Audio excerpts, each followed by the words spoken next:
Hi there, everybody. Welcome to the show. Thanks for joining us. Our guest is Kelly Roman. Kelly is a park ranger at Fort Stanwix National Monument, and we're going to be talking about Fort Stanwix, things that are going on up there today and things that went on up there in the past. But before we do any of that, I'm going to say welcome. Good to see you again. Hi, Joe. How are you doing? Good, thank you. You've got some special programming that's coming up. We'll talk about that in a little bit. But let's talk about the fort and how it got to be where it is today. I mean, that was, you know, you think about history, you think about people coming up the Hudson River because it was a natural way to come, and then coming over the Mohawk River because it was a natural way to come, and then they got to...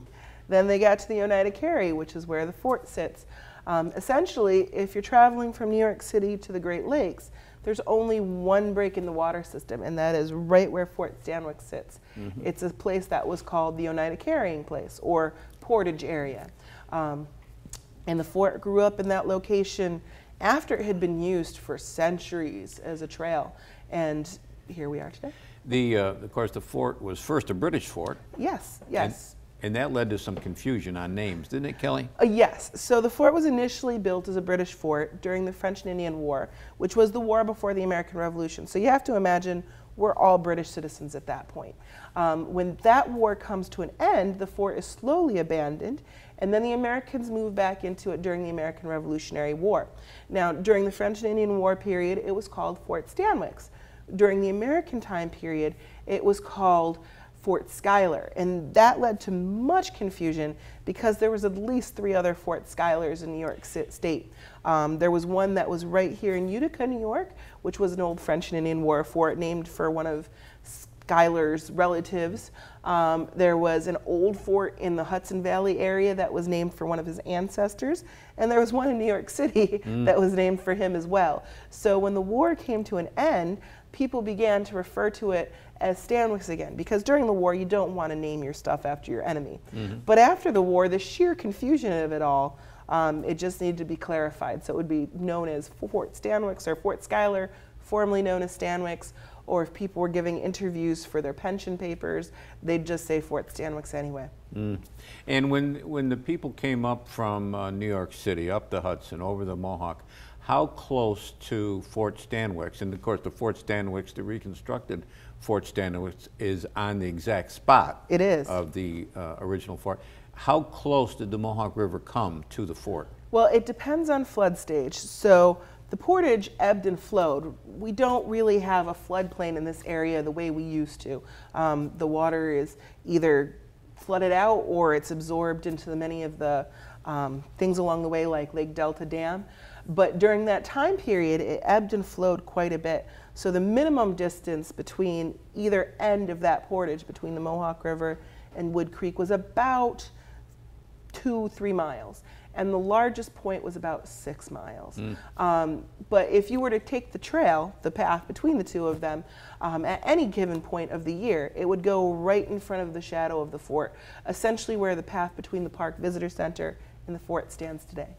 Was the area around the original Fort Stanwix, was that swamp? Oh, very much so. And did that help in the defense of the fort? Yes, actually it did. So on old maps, the area is referred to as the Cedar Swamp, and much of that area is what we would call the Rome Sand Plains today. And when the fort was rebuilt by the Americans in particular, I'm not quite sure about the British time period, but when the Americans rebuilt it, the edges of the fort that were closest to that swampy area, so the east side of the fort in particular, because there was a swamp between the Mohawk River and a creek that ran near the fort. Would that be today's Black River Boulevard? Essentially, yes, that area. And there was a stream would have been on one side of that area, and the Mohawk would have been at its low point on the other side of it. So, or would that be high point? I guess it depends on how much water there was. Right. So either way, that end of the fort, they did not make the walls quite as thick as they did on the other sides of the fort. Was there a name for that stream that ran on the east side of the fort?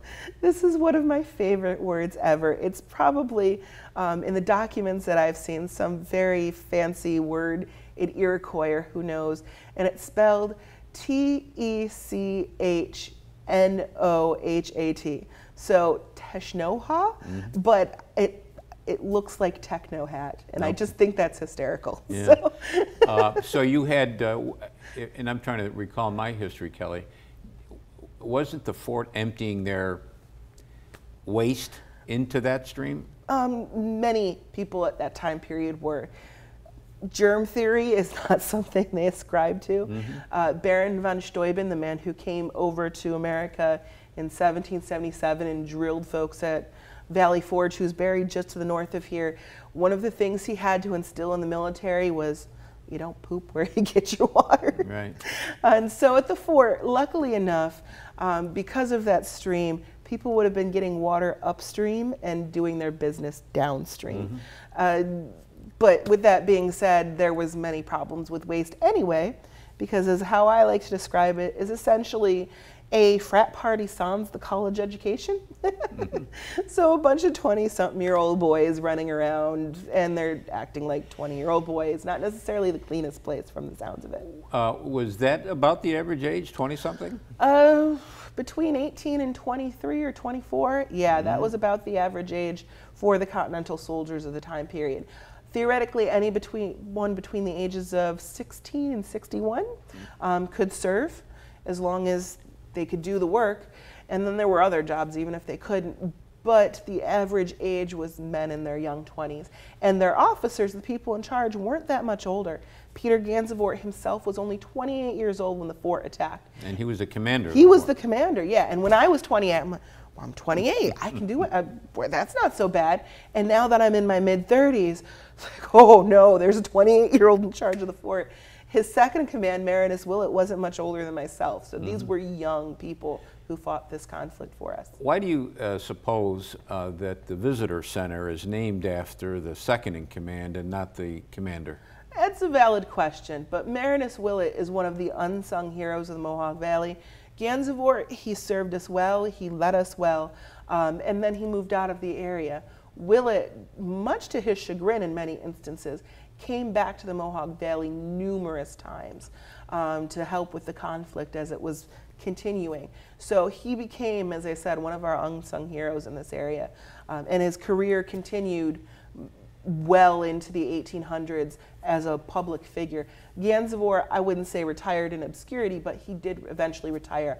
I think he served once as sheriff of Albany County, but Marinus Willett served as sheriff in New York City. He served as mayor of New York City. He continued his public life right up until his deathbed, and many people recognized him for that leadership continuously. So that's my guess as to why the visitor center was named after him, as opposed to Gansevoort. Okay, when we come back, we got much more to talk about, including the upcoming events you've got at Fort Stanwix. Kelly Roman's our guest. We're talking Fort Stanwix.